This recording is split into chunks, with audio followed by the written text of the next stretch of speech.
कम हो जाता है वहां पर। ठीक है। तो काशी विश्वनाथ आप जाइएगा, वहां देखिएगा नवग्रह नतमस्तक है, जो है विश्वनाथ जी के सामने। ठीक है। चलिए हम आगे बढ़ते हैं, कक्षा का शुभारंभ करते हैं। मैं स्क्रीन शेयर करती हूँ। कल हमने केतु देव के बारे में पढ़ा था, तो केतु देव की चर्चा को करते हुए हम आगे की कक्षा का शुभारंभ करते हैं।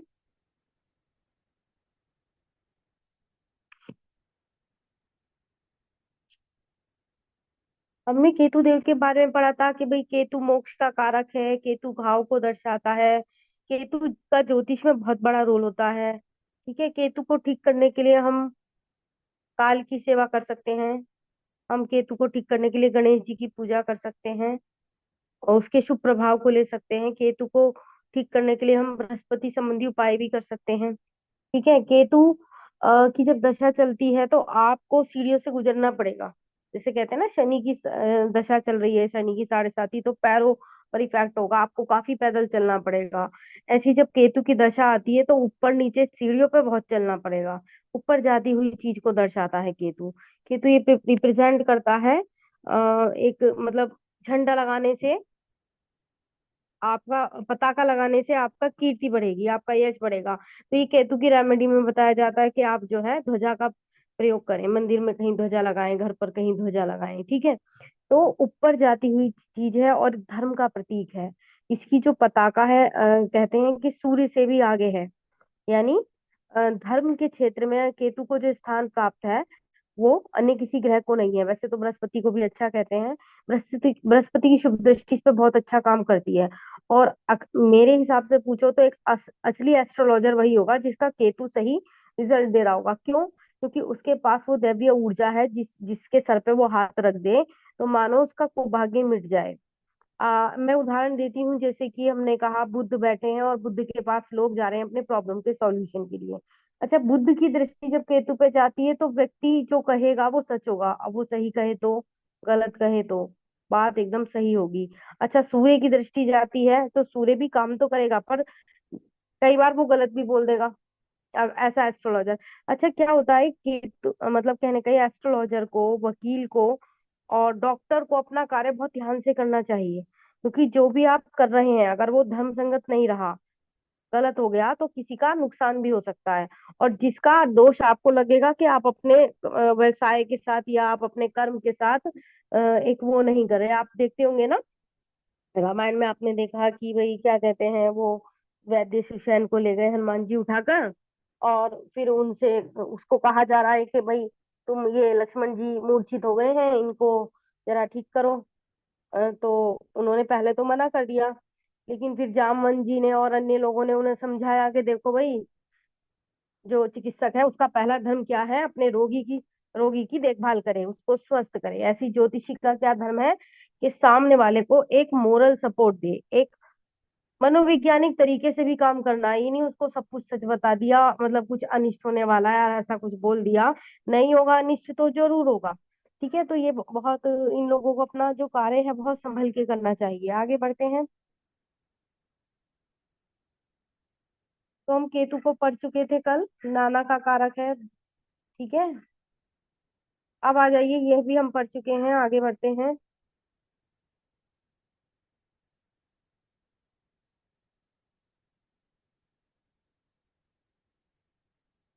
तंत्र का भी कारक है केतु। ठीक है। अच्छा, ऐसा भी कहते हैं कि पंचम में अगर मंगल बैठा है तो वह व्यक्ति तंत्र कर सकता है, तंत्र कर सकता है। ठीक है। मतलब कुछ उसका तांत्रिक बन सकता है। अच्छा, डिपेंड करता है, तांत्रिक भी कई प्रकार के होते हैं, कोई सत्वगुणी प्रधान है, कोई रजोगुणी प्रधान है, कोई तमोगुणी प्रधान है। डिपेंड करता है वो व्यक्ति का लगन को देखकर हम बताएंगे कि कैसा व्यक्ति है, विशुद्ध आत्मा है, अशुभ है, पाप प्रभाव में तो नहीं आ रहा है कहीं, वगैरह वगैरह। ठीक है। आगे बढ़ते हैं। हमने आपको बोला था ये उच्च राशि और नीच राशि याद कर लीजिए। जब हमें, देखिए याद करने का क्रम क्या है, पहले हमने 12 राशियां याद कर ली, दूसरा उनके स्वामी याद कर लिए, फिर हमने भावों को समझ लिया, या हमने राशियों के स्वामी की जो 3 दृष्टियां हैं उनको समझ लिया, किसको क्या दृष्टि है। अच्छा, पराशर होरा शास्त्र में राहु और केतु के बारे में बहुत ज्यादा विश्लेषण नहीं है, क्योंकि उनको छाया ग्रह कहा गया है।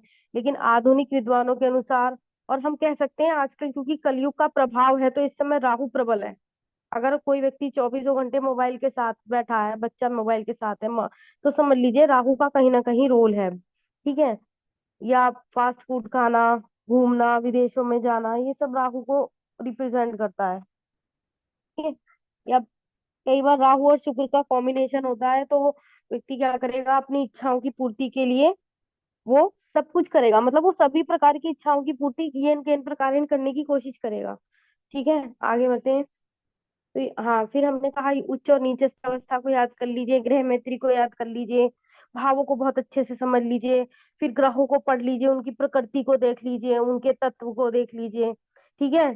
तो इस प्रकार धीरे धीरे क्रमबद्ध तरीके से आगे बढ़िए, क्योंकि बेस तो मूल तो यही है। यहाँ से अगर आप ठीक से समझ लिए तो आगे आपको कठिनाई नहीं होने वाली, नहीं तो फिर वो क्या होगा, बीच में कहीं भ्रम की स्थिति रहेगी। चलिए आगे बढ़ते हैं।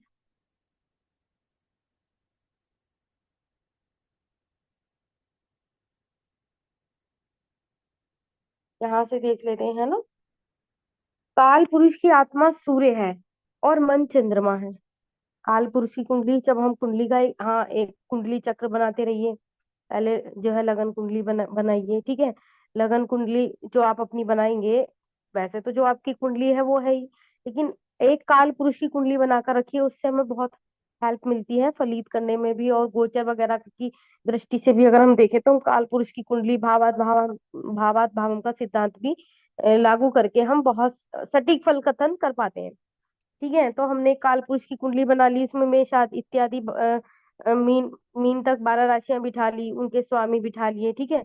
और उस प्रकार हमने वो भी याद कर लिया कि केंद्र कौन से भाव हैं, 1 4 7 10, और त्रिकोण कौन से भाव हैं, 1 5 9। ठीक है। त्रिक भाव कौन से हैं, 6 8 12। इस प्रकार से याद कर लिया। उनके नाम याद कर लिए, लाभेश कौन सा है, व्ययेश कौन सा है, लग्नेश कौन सा है, इत्यादि इत्यादि। ठीक है। अब हमें कल देखिए प्रीति जी ने भी बताया था कि सूर्य राजा है और चंद्रमा रानी है। यानी सूर्य और चंद्रमा को एक एक राशि इसलिए दी गई कि क्योंकि राजा और रानी यानी वो त्याग करते हैं। एक प्रकार से सूर्य को हम पिता की ओर पिता मान मान लेते, कहते हैं ना। सूर्य से हम पिता को देखते हैं और चंद्रमा से माता को देखते हैं, और माता पिता कहीं ना कहीं अपनी संतान के लिए, परिवार के लिए त्याग करते हैं, तो उनको एक एक राशि दी गई। ठीक है। यहाँ पर कहा है कि इस काल पुरुष की कुंडली के अनुसार सूर्य आत्मा है, मन चंद्रमा है, मंगल बल है, पौरुष है, बाहुबल है, बुध वाणी है, और बृहस्पति सुख और ज्ञान का कारक है। ये बृहस्पति से सुख और सौभाग्य देखते हैं, क्योंकि बृहस्पति के पास बहुत सारे भावों का कारकत्व है। ठीक है। धन का भी है, संतान का भी है, आपका क्या कहते हैं उसका भी है, दशम भाव का भी है। ठीक है। तो इस प्रकार से कई जगह का उसके पास कारकत्व है। शुक्र काम वासना है, स्त्री है, सौंदर्य है। शनि दुख है। शनि की 7.5 चले, शनि की ढैया चले, शनि की पनौती चले, तो ऐसा हो नहीं सकता कि व्यक्ति दुखी ना हो। मतलब ये समझ लीजिए, जो कभी भगवान को भी ना मानता होगा ना, वो सारे धर्म कर्म करता नजर आएगा। आगे चलो। ज्योतिष में सूर्य और चंद्र को राजा, गुरु और शुक्र को मंत्री कहा गया है, और मंगल को सेनापति कहा गया है, बुध को युवराज कहा गया है, और शनि को भृत्य नौकर कहा गया है। ठीक है। सेवक कहा गया है, दास कहा गया है। ये ध्यान रखिएगा, मंत्री कौन है, गुरु और शुक्र। यानी अगर लग्न में गुरु और शुक्र हैं, तो समझ लीजिए वो मंत्री की भांति कार्य करेगा, मतलब मंत्री जैसा व्यक्तित्व वाला होगा। मंगल एक सेनापति जैसा व्यक्तित्व होगा। ठीक है। बुध युवराज है, नव युवक है, और शनि भृत्य है, नौकर है, दास है। ठीक है। अगर जो लोग मेड वगैरह का काम करते हैं ना, कहीं कहीं ना कहीं उनका शनि खराब हुआ हुआ होता है, क्योंकि उनको ये दासत्व का काम मिला। दासत्व का जो काम है ना, कहते हैं ना कि दास बनना तो जो है एक बड़ा कठोर सेवा होती है सेवक की। ठीक है। सेवक धर्म सबसे कठोर होता है, क्योंकि दास को सब कुछ करना पड़ता है। मानो हमारे घर में ही बर्तन और झाड़ू पोछे वाली आती है, तो हम कई बार उसे कहते हैं, अरे भाई यार झाले साफ कर दो, अरे भाई मैं तुम्हें पैसे दे दूंगी, ये काम कर दो। क्योंकि दास मना नहीं कर सकता, उसको करना ही करना है, क्योंकि उसको काम करना है। तो भृत्य को दर्शाता है। और कहीं ना कहीं शनि प्लेनेट जब कमजोर होता है, देखिए अच्छा होगा तो आपके पास दास दासियां होंगे, अगर कमजोर होगा तो आप भी कहीं ना कहीं किसी का दासत्व करते नजर आएंगे। ठीक है, तो ये इस प्रकार से हम कोरिलेट कर सकते हैं चीजों को। सूर्य लाल वर्ण श्याम मिले जुले रंगों का, चंद्रमा सफेद वर्ण का। क्या आपको सुनाई दे रहा है? आवाज क्लियर आ रही है? आज कक्षा में विद्यार्थी कम जुड़े हैं। ये ITL A669L कौन है जी? देखिए, बहुत सारी बुक्स हैं ज्योतिष की, लेकिन डिपेंड ये करता है किसको कौन सी भाषा समझ आ रही है। ठीक है, मैं आपके हिसाब से बिल्कुल सरल भाषा की पुस्तक लेकर आपको समझा रही हूँ। ठीक है, मैं चाहती हूँ कि चीजों को आप समझते चलें। जब आपका बेस क्लियर हो जाएगा, फिर आप किसी भी पुस्तक से सहयोग लेकर पढ़ पाएंगे। क्योंकि हम तैयारी कर रहे हैं एडवांस कोर्स की, क्योंकि दिसंबर में हम एडवांस कोर्स शुरू करेंगे। ठीक है, तो हम आगे बढ़ते हैं। सूर्य लाल श्याम मिले जुले रंगों का, चंद्रमा सफेद वर्ण का। जो रेनबो बनता है ना, तो वो मिले जुले वर्ण, सूर्य के प्रकाश में सभी रंग होते हैं, मिले जुले रंग। चंद्रमा सफेद वर्ण, सफेद वर्ण का, मंगल लाल वर्ण का, बुध धूप की भांति हरे रंग का, धूप घास होती है ना, जस्ट लाइक। बृहस्पति गौर वर्ण का, पीत वर्ण का, और शुक्र श्वेत वर्ण का है। शनि काले रंग का है, राहु नीले रंग का है, और केतु विचित्र वर्ण का है। विचित्र वर्ण से मतलब विभिन्न रंगों से जुड़ा हुआ। चितकबरे रंग होते हैं ना, ब्लैक एंड व्हाइट, भूरा, मटमैला, जस्ट लाइक। जब केतु की रेमेडी बताते हैं तो कहते हैं भाई काली चितकबरी जो गाय है ना, उसको कुछ खिला देना, या डॉगी को कुछ खिला देना, लेकिन दो कलर का डॉगी, ब्लैक एंड व्हाइट हो, भूरा हो, मटमैला हो, इत्यादि, एक कलर का नहीं होना चाहिए। विचित्र रंग मतलब डिफरेंट काइंड्स ऑफ कलर से जुड़ा हुआ। अब हम यहाँ पर क्या पढ़े कि राहु नीले रंग को दर्शाता है, यानी अगर राहु खराब चल रहा है तो नीले रंग के कपड़े मत पहनो। शनि की 7.5 या कुछ ढैया पनौती इत्यादि चल रही है, शनि खराब चल रहा है तो काले रंग के कपड़े मत पहनो। लेकिन ऐसा अक्सर होगा कि मानो आप पर कुछ ढैया वैया चल रही है, कोई आपको देवी काले रंग की चीजें रहा है, और आपको पास इतनी सारी काले रंग की चीजें इकट्ठी हो गई कि आपको ना चाहते हुए आपको लगेगा यार इतनी महंगी है, चल पहन ही लूं, चल यूज में ही ले लूं। ठीक है, लेकिन ये आप ध्यान रखिएगा, ऐसा होता है अक्सर। मानो मंगल खराब चल रहा है, कोई रेड कलर की साड़ी कहीं से आ गई आपके पास, किसी ने गिफ्ट कर दी, जो भी समझो।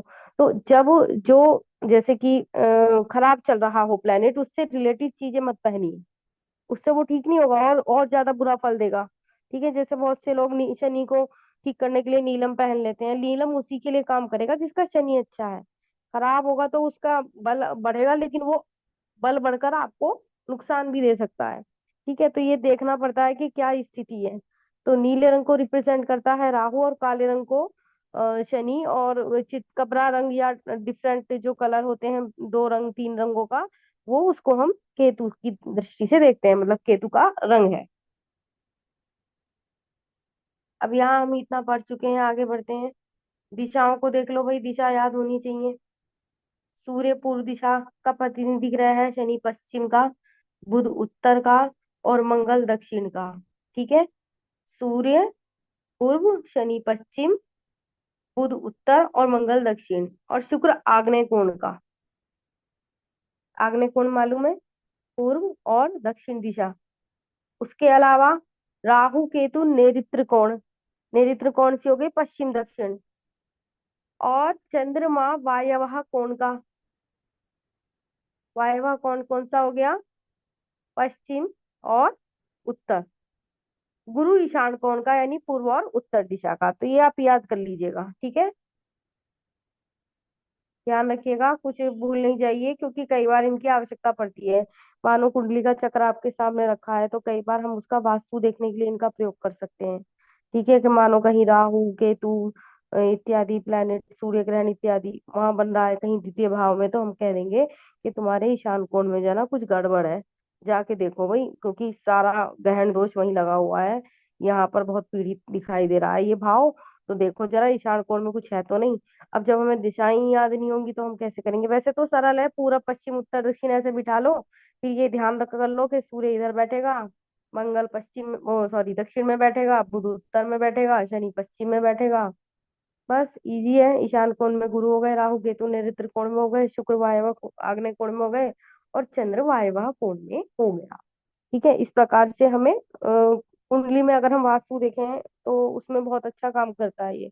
अच्छा क्या है कि 12 भाव जब हम बना लेंगे, तो उनको बहुत डीप स्टडी करने के लिए आप कम से कम अपने परिवारजनों की एक दो कुंडली ले लो, और उस पर ये चीजें जो भी पढ़ाई जा रही हैं देखते जाओ, मतलब केवल पढ़ने के तौर पर।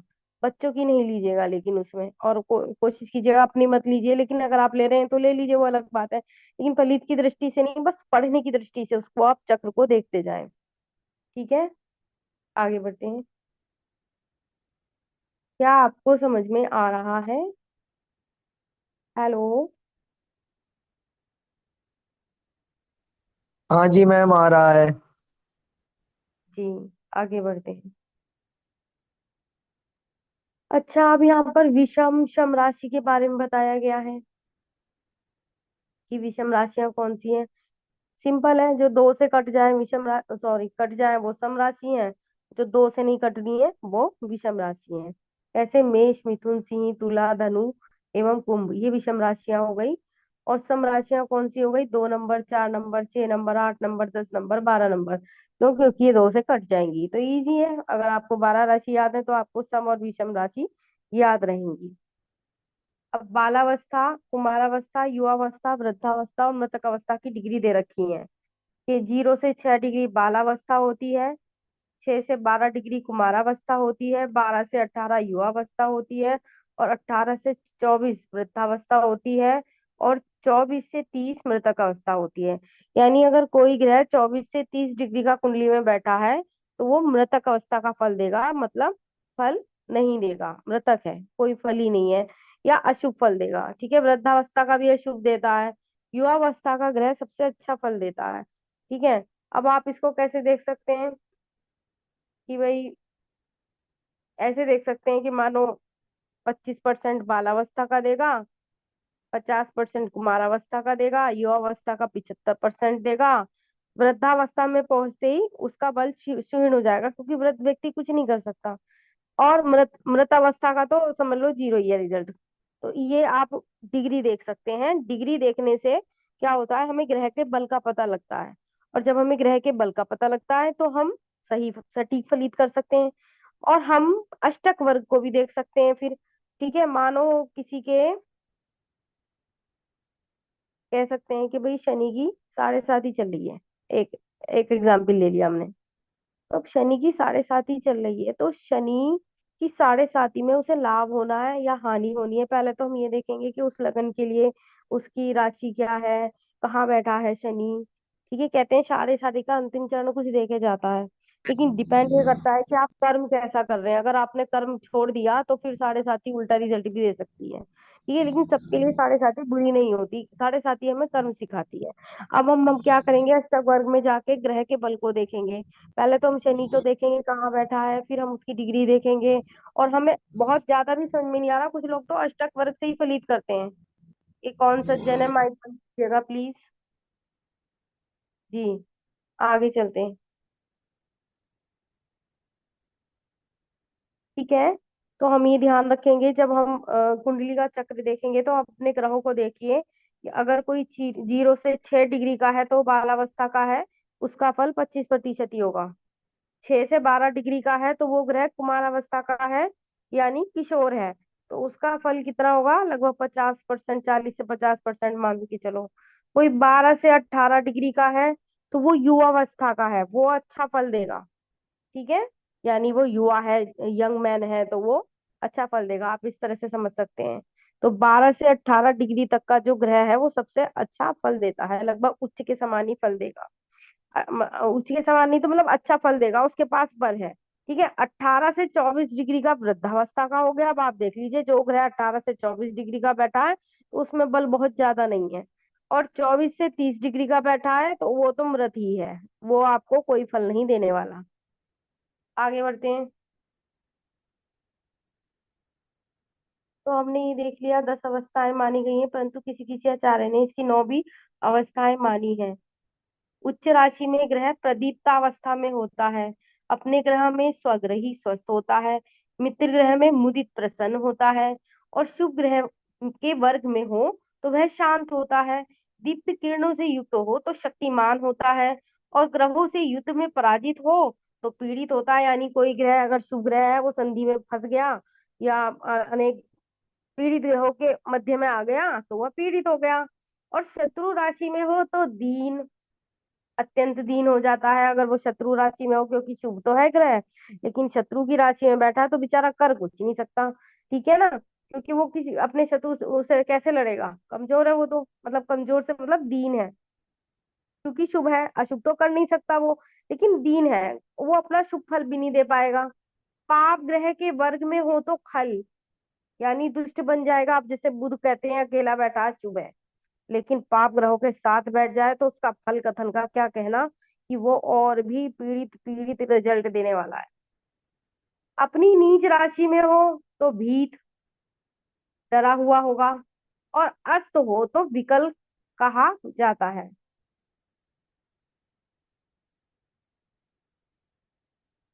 आगे बढ़ते हैं। अपने मित्र ग्रहों की राशि में स्थित ग्रहों की संज्ञा बाल होती है। मूल त्रिकोण में स्थित ग्रहों की संज्ञा कुमार होती है। अब यहाँ देखिए कितनी अच्छी बात कही। मित्र राशि में अगर कोई ग्रह बैठा है तो बाल अवस्था का है, मतलब बाल अवस्था 25% रिजल्ट आपको देके जाएगा, 25 से 30%।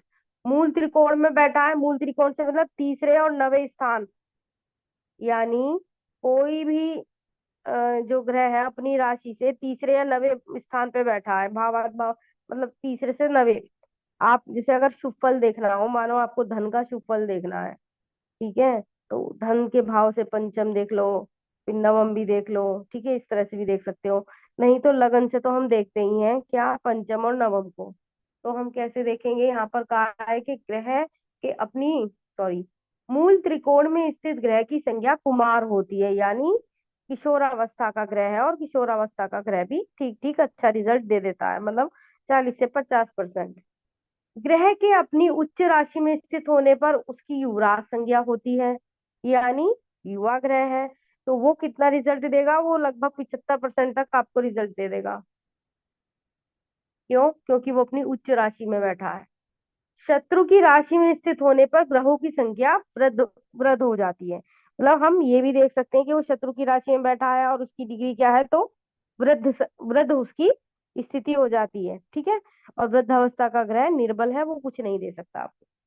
ग्रह अपनी अवस्था के अनुसार ही फल प्रदान करते हैं। बालक संख्या वाला ग्रह सुख देगा, कुमार है तो अच्छा आचरण प्रदान करेगा, युवराज है, यौवन अवस्था वाला है तो राज्य अधिकार दिलाता है, सत्ता दिलाता है, ठीक है। वृद्धावस्था वाला है तो ऋण रोग इत्यादि कष्ट देता है, यानी वृद्धावस्था वाला सबसे ज्यादा कष्ट देगा, और मृत अवस्था वाला तो मेरे हिसाब से कोई फल ही नहीं देगा। आगे चलते हैं। ग्रहों के 4 प्रकार के संबंध माने जाते हैं। किसी किसी आचार्य ने 5 प्रकार के संबंध कहे हैं। दो ग्रहों में परस्पर राशि परिवर्तन का योग, का ग्रह खा ग्रह की राशि में बैठा हो, ख ग्रह का की राशि में बैठा हो, तो यह उत्तम संबंध होता है। देखिए अगर हम ये समझ लें कि थोड़ा सा ज्योतिष पढ़ने से हम विद्वान बन जाएंगे, तो यह बिल्कुल भी संभव नहीं है। इसमें ये अनंत चलने वाली यात्रा है, ठीक है। अब आप यहाँ देखिए, हम इतना कुछ पढ़ चुके हैं, और जब हम नया टॉपिक पर आते हैं तो हमें लगता है अरे ये तो हमने पढ़ा ही नहीं। ठीक है, तो धैर्य के साथ आगे बढ़े। यहाँ क्या बात बताई जा रही है उस पर ध्यान दें। कहा गया है कि दो ग्रह अगर परस्पर राशि परिवर्तन का योग बनाते हैं तो वह शुभ कहा जाता है। मैंने आपको पूर्व चर्चा में बताया था ना, लाभेश धनेश में जाकर बैठ गया, धनेश लाभेश में बैठ गया तो बड़ा अच्छा योग बनेगा। चतुर्थेश पंचमेश में जाके बैठ गया, ठीक है, तो भी बड़ा अच्छा योग बनेगा। ठीक है, उसके अलावा कर्मेश भाग्येश में, भाग्येश कर्मेश में, ये भी एक अच्छा ठीक ठाक योग बनता है। ठीक है, तो इस प्रकार से हम देखते हैं। अच्छा, जिन योगों की बात करते हैं हम, जैसे कि भाई बृहस्पति मंगल के साथ बैठ गया, बड़ा अच्छा योग बन गया, या शुक्र शनि के साथ है तो धन लक्ष्मी योग है वगैरह, या सूर्य बुध के साथ है बुध आदित्य योग है, तो इन योगों की चर्चा भी होती है। लेकिन ये हमें कितना फल देंगे, ये डिपेंड करता है लगन पर, ये डिपेंड करता है अन्य ग्रह दृष्टि पर, ग्रहों के बल पर, और हम अष्टक वर्ग को भी देखते हैं। कई बार क्या होता है कि हम योगों को तो देख लेते हैं पर हम लगन की स्थिति को नहीं देखते, तो या उसकी पर दृष्टि किस प्रकार की आ रही है उसको नहीं देखते, तो वहां फल में न्यूनता आ जाती है। ठीक है, तो यहाँ राशि परिवर्तन मैंने बता दिया, यही उत्तम संबंध होता है। भाई अगर कर्मेश भाग्येश में, भाग्येश कर्मेश में बहुत अच्छा है, लाभेश धनेश में, धनेश लाभेश में तात्पर्य ये है कि जो धन होगा उसका लाभ भी मिलेगा। ठीक है, मतलब वो धन अर्जित भी कर पाएगा और उसका लाभ भी ले पाएगा, मतलब कमा रहा है तो, अर्न कर रहा है तो, बहुत सारी इस प्रकार की चीजें हम पढ़ते हैं। अब भाग्येश कर्मेश, कर्मेश भाग्येश, भाग्य के साथ कर्म, कर्म के साथ भाग्य, लाभ मिल रहा है उसको। ठीक है, तो बहुत सारी इस प्रकार से हम देखते हैं। जब दो ग्रह परस्पर एक दूसरे को देख रहे हो, कै ग्रह खे को देख रहा हो, खे ग्रह कै को देख रहा हो, तो यह मध्यम संबंध माना जाता है। ठीक है, मध्यम मध्यस्थता का संबंध माना जाता है। दोनों ग्रहों में से एक ग्रह दूसरे की राशि में बैठा हो और दोनों में से एक दूसरे को देखता हो, तो यह तीसरे प्रकार का संबंध माना जाता है। ठीक है, एक ग्रह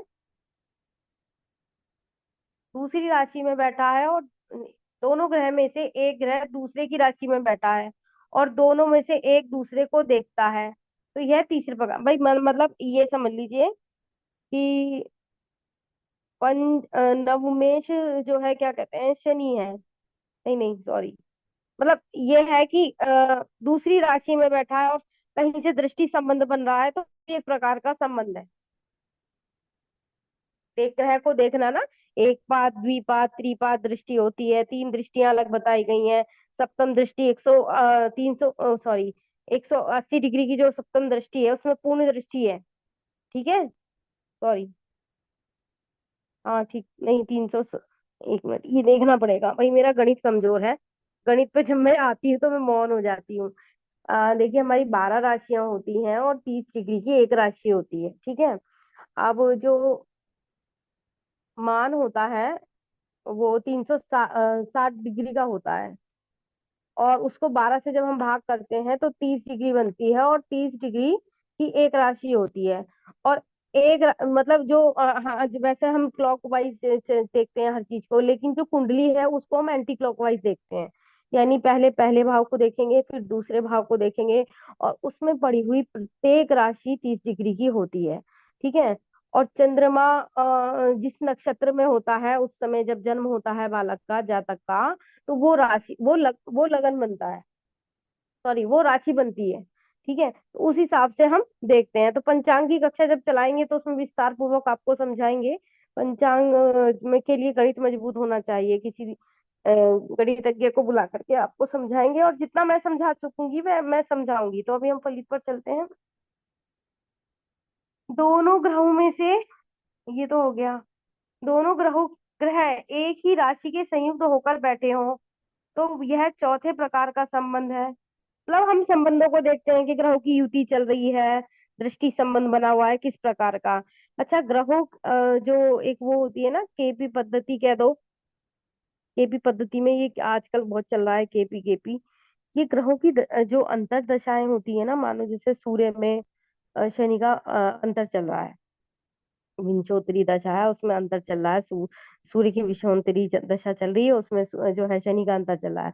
लेकिन क्या है कि कुछ जो केपी के विद्वान हैं वो उसको किस तरह से देखेंगे, दो ग्रहों की युतियों के समान देखेंगे, कि फल कैसा आएगा, दो ग्रहों की युतियों के समान आएगा। वो मतलब हर विधा विधा है तरह तरह की, और उस हिसाब से वो फल कथन करते हैं। लेकिन जो सामान्य जो फलित करने का तरीका है वो यही है कि हम पहले लगन को देखें, लगन से दिख रहा है ठीक है, नहीं चंद्र मन को देखना है तो हम चंद्र कुंडली को देखें, चलित चक्र को देखें। अगर कोई ग्रह लगन जाट में संधि में फंस गया है, पाप प्रभाव में आ गया है, ग्रहों के साथ पीड़ित हो गया है, तो अगर चलित में स्थिति ठीक है तो फिर भी व्यक्ति सरवाइव करेगा अपनी जीवन में। ठीक है, नवमांश में हम और चीजों को भी देख लेते हैं कि भाई ज्यादा ही बुरी स्थिति है तो नवमांश में देखो, अगर उसकी स्थिति नवमांश में ठीक है तो इसका मतलब कुंडली लगभग ठीक है औसतन। ठीक है, फिर बाकी हम देख लेते हैं उसकी दशा, अब दशाओं के अनुसार हम फल कथन करते हैं कि भाई इसका जो है, मानो केतु में बुध का अंतर चल रहा है, अच्छा टाइम चल रहा है, अगर उसकी कुंडली में स्थिति ग्रहों की ठीक है। गोचर को हम देखते हैं तो हम गोचर को कहेंगे कि भाई गोचर में तो बता दिया धन की वर्षा होगी, लेकिन अगर कुंडली में वैसी दरिद्रता का योग है तो धन की वर्षा कहाँ से होगी। हो सकता है डूबते को तिनके का सहारा मिल जाए, पर यह आवश्यक नहीं, क्योंकि कुंडली में अगर दरिद्रता का योग है तो धन की वर्षा नहीं होने वाली।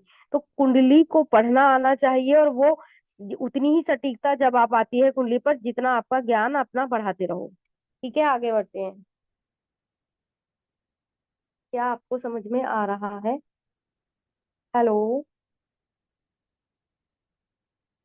जी मैम।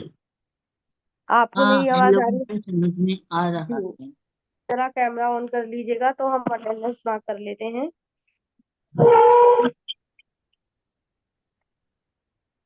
क्या सभी ने कैमरा ऑन कर लिया? प्रद्युम्न जी, प्रद्युम्न जी आप अपने नाम से आए, आपका इतना सुंदर नाम है, डॉक्टर विभा।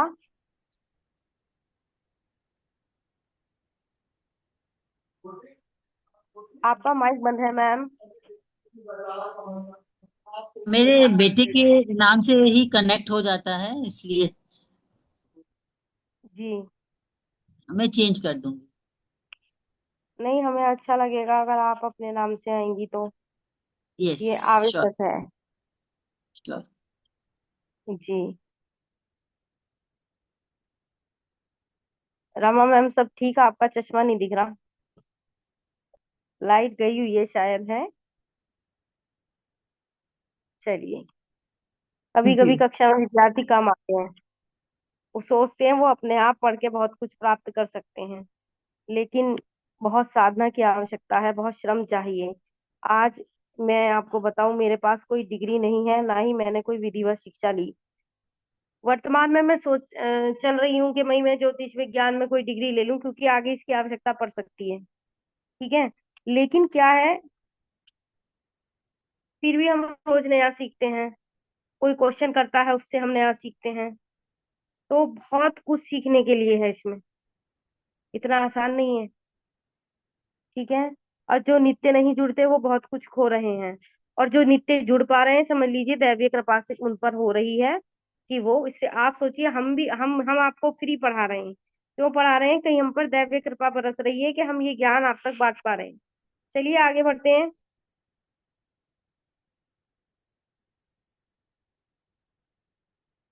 दोनों ग्रह एक ही राशि में संयुक्त होकर बैठे हों तो यह चौथे प्रकार का संबंध होता है। और यह अधम कहा गया है, मतलब बहुत अच्छा नहीं कहा गया। अधम मतलब बेकार, निम्न कोटि का संबंध। संबंधों की बात हो रही है यहाँ पर। कैसे? मानो शनि बुध की राशि में तो बैठा है, बहुत अच्छा है, बुध की राशि, बुध और शनि मित्र हैं। लेकिन साथ में अगर मंगल बैठ गया अथवा राहु बैठ गया, दो कुरु ग्रह एक साथ बैठ गए, तो रिजल्ट एकदम अधम कोटि का हो जाएगा, यानी कुछ विनाशकारी स्थिति बन जाएगी। तो यह अधम कोटि का संबंध कहा गया है।